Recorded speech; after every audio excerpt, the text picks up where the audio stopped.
الدین صاحب جو اپنی خیرت سے اس جلسے کا آغاز کر رہے تھے. چلیے جلسے کو آگے بڑھاتے ہوئے سب سے پہلے تو میں شکریہ ادا کرنا چاہوں گا حضرت پیر و مرشد کا کہ آپ نے ہمیں اپنا قیمتی وقت دیا. اور آج کا ٹاپک نبوت اور ولایت ہے. میں دعوت دوں گا حضرت پیر و مرشد و مولانا سید نفیس اختر میاں صاحب قبلہ کو کہ وہ اپنے بیان سے اس جلسے کو آگے بڑھائیں.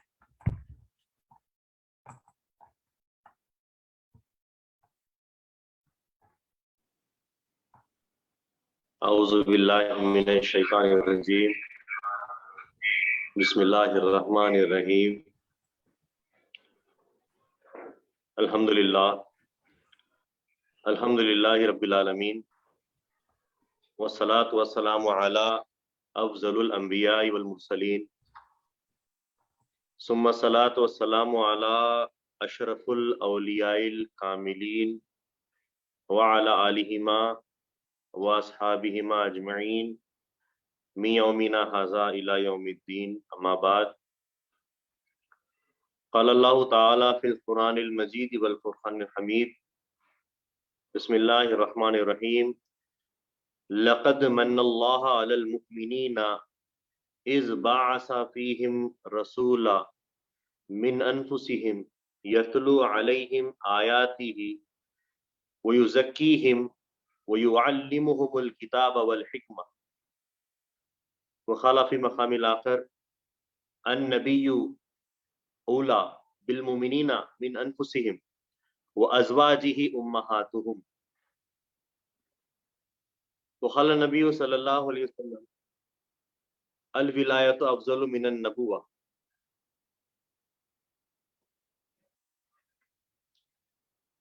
صدق اللہ العظیم. ساری تعریف، ساری حمد و ثنا اس خدائے برتر کے لیے سزاوار ہے جو رب العالمین ہے. درود و سلام ہو آقائے نامدار، مدینے کے تاجدار، خاتم الانبیاء، سید المرسلین، رحمت للعالمین، راحت العاشقین، احمد مجتبی محمد مصطفیٰ رسول خدا صلی اللہ علیہ وسلم پر اور آپ کے تمام اہل بیت اطہار اور آپ کی تمام ذریات پر. اسی طرح درود و سلام ہو آقائے نامدار، فرح کے تاجدار، خاتم ولایت محمدیہ، معصوم من الخطا، مبین کلام اللہ، خلیفۃ اللہ حضرت میرا سید محمد جون پوری مہدی موعود علیہ الصلاۃ والسلام پر اور آپ کے تمام اہل بیت اطہار اور آپ کی تمام ذریات.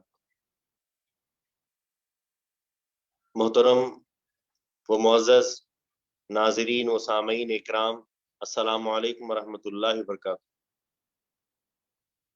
آج کی نشست الحمدللہ گروہ مہدویہ کینیڈا کی طرف سے منعقد کی گئی ہے. میں تمام اراکین گروہ مہدویہ کینیڈا کو مبارکباد پیش کرتا ہوں کہ وہ مسلسل اپنی اس نشستوں کا انعقاد کرتے جا رہے ہیں. اللہ آپ لوگوں کو اور ترقی عطا فرمائے، آپ کی ہمت کو اللہ اور مضبوط کرے اور آپ کی یکجہتی کو اور یکتائی کو اللہ تعالیٰ نظر بد سے بچائے، محفوظ رکھے. اور آج کی اس نشست کا آغاز کرتے ہوئے میں آپ کے سامنے سب سے پہلے یہ بات یاد دہانی کر دوں کہ آج کی یہ نشست اس موضوع خاص نبوت اور ولایت پر یہ تیسری نشست ہے. گزشتہ 2 ہفتوں سے الحمدللہ پیر طریقت مشائخ حضرت میاں سید میرا شہاب الدین صاحب اہل پاکستان کراچی نے بڑے اچھے انداز سے اچھا نبوت اور ولایت پر تبصرہ کیا ہے. ان کی علمی نکات اور ان کی فکر سے فخر بھی وابستہ رہا ہے اور الحمدللہ سننے والے حضرات بھی فیضیاب ہوئے ہیں. اب تیسری نشست میں بھی اسی موضوع کو رکھا گیا ہے تو فقیر اپنی حیثیت اور اپنی بساط سے کام لیتے ہوئے کوشش کرے گا کہ نبوت اور ولایت کیا مقامات ہے۔ سب سے پہلے تو سامعین اکرام، حاضرین اکرام، ناظرین اکرام، اس بات کو مد نظر رکھنا چاہیے کہ نبوت اور ولایت یہ دونوں چیزیں ایک دوسرے سے جڑی ہوئی۔ نبوت بھی اللہ کی طرف سے ہے، ولایت بھی اللہ کی طرف سے۔ نبوت اور ولایت کوئی الگ الگ شے نہیں، یہ دونوں بھی من جانب اللہ ہے۔ ہاں مگر اپنی اپنی نوعیت میں بھی یہ دونوں چیزیں الگ الگ مقام رکھتی ہیں۔ ولایت عام اور خاص ہر ایک کے لیے ہے۔ ولایت کا اخذ کرنے والا بچہ بھی ہو سکتا ہے، جوان بھی ہو سکتا ہے، بوڑھا بھی ہو سکتا ہے، بچی بھی ہو سکتی ہے، عورت بھی ہو سکتی ہے، بوڑھی عورت بھی ہو سکتی ہے، کوئی بھی ولایت کو حاصل کرنے والا ہو سکتا ہے۔ لیکن نبوت ایک ایسی شے ہے جو صرف اور صرف مرد حضرات کے لیے اور بالغ حضرات کے لیے خاص رکھی گئی ہے، جبکہ وہ حضرات جن کو اللہ تعالیٰ اپنی طرف سے چن لیتا ہے، جب وہ 40 سال کی عمر کو اپنی بلوغیت کے ساتھ پہنچتے ہیں، اللہ تعالیٰ ان سے اعلان نبوت کرواتا ہے اور وہ منصب نبوت پر فائز ہوتے ہیں۔ تو نبی ایک خاص چیز ہے اور ولایت ہر ایک کو نصیب ہوتی ہے، نبیوں کو بھی ولایت ہوتی ہے۔ چنانچہ اسی بنا پر رسول کریم صلی اللہ علیہ وسلم نے ارشاد فرمایا الولایت افضل من النبوہ، کہ نبوت سے ولایت افضل ہوتی ہے۔ نبوت بڑی خاص چیز ہے، اگرچہ کہ سوال کیا جائے کہ حضرت عیسیٰ علیہ السلام بچپن میں چھوٹے رہنے ماں کی گود میں انہوں نے اپنی نبوت کا اعلان کیا تھا، تو ایسا نہیں ہے۔ اظہار نبوت کرنا اور چیز ہے، اور کار نبوت پر فائز ہونا 40 سال کے بعد ہی انہوں نے نبوت کے کام شروع کیا۔ بہرحال 40 سال کی عمر تخصیص رہی ہے نبوت کے اعلان کے لیے۔ اب نبوت اور ولایت میں کچھ فرق اس طرح سے بیان کیا جاتا ہے کہ بزرگان دین بتاتے ہیں کہ ولایت کا کام اخفا سے ہے، چھپا کے رکھنے کا۔ ولایت سر عام دکھائی اور بتائی نہیں جاتی، چھپانے سے کام رکھتی ہے، اور نبوت کا کام اخفا سے نہیں، اظہار سے ہے۔ نبوت کو اظہار کرنا پڑتا ہے، اعلان نبوت کرنا لازم ہے۔ نبوت چھپانے کا کام نہیں ہے، اعلان کرنے کا نام ہے، اور ولایت چھپانے کا نام ہے، اعلان کرنے کا نام نہیں ہے۔ یہاں تک کہ بزرگان دین اہل تصوف حضرات بتاتے ہیں کہ ولی جب اپنی ولایت کا اعلان کرنے لگے تو اس کی ولایت کم ہونے لگتی ہے، یہاں تک کہ سلب ہونے لگتی ہے، ختم ہو جاتی ہے۔ اس کی ولایت کی بقا اس کی ولایت کے اخفا پہ ہے۔ جب تک ولی اپنے آپ کو چھپائے رکھے گا اس کی ولایت بڑھتی جاتی ہے۔ تو ولایت ایک ایسا اللہ تعالیٰ کی طرف سے عطیہ ہے جو کہ بہت بڑی اللہ تعالیٰ کی ذات تک پہنچانے والی چیز ہوتی ہے، اور نبوت بھی اس چیز ولایت کے درمیان کا ایک ایسا خاص حصہ ہے جہاں پر ہر ولی کو اس ڈگر پر، اس نگر پر پہنچنا پڑتا ہے، اور اس کے بعد پھر وہاں سے نبی کی ولایت کے اندر سے پھر وہ سلوک کی منزل طے کرتا ہوا خدا تک پہنچتا ہے۔ حاضرین گرامی، سب سے پہلے ولایت کے اوپر چند ایک روشنی ڈالتے ہوئے ہم نبوت کو اپنا آج کی نشست کا موضوع بنائیں گے۔ ولایت دو طرح سے پڑھا جاتا ہے۔ ولایت کے واؤ کو ولایت بھی پڑھتے ہیں اور اس کے معنی لغوی آتے ہیں تصرف کرنے کے، اور ولایت کی جگہ واؤ کے زیر کے ساتھ اگر ہم پڑھتے ہیں ولایت تو اس کا مطلب ہوتا ہے حکومت کرنے کی۔ اور اس لغوی معنی کے علاوہ جو اولیاء اکرام میں جو اکثر اور بیشتر اصطلاح میں جو معنی استعمال کیا جاتا ہے ولایت کا، اس ولایت کا معنی ہوتا ہے محبت۔ جیسا کہ کئی جگہ پر اللہ تبارک و تعالیٰ نے ولی ہونے کی بات کو ذکر فرمایا، اللہ ولی الذین آمنوا، اللہ تعالیٰ دوست ہے، اللہ تعالیٰ محبت کرتا ہے ان سے جو ایمان لاتے ہیں۔ تو ولی کا مطلب دوست بھی ہے، جیسا کہ اللہ تعالیٰ نے ایک اور جگہ ارشاد فرمایا انما ولیکم اللہ ورسولہ والذین آمنوا، کہ بے شک تمہارا دوست اللہ ہے، اللہ کے رسول ہیں، اور وہ ایمان والے ہیں جو نماز کو قائم کرتے ہیں، رکوع اور سجدے میں رہتے ہیں۔ الذین یقیمون الصلاۃ، تو بہرحال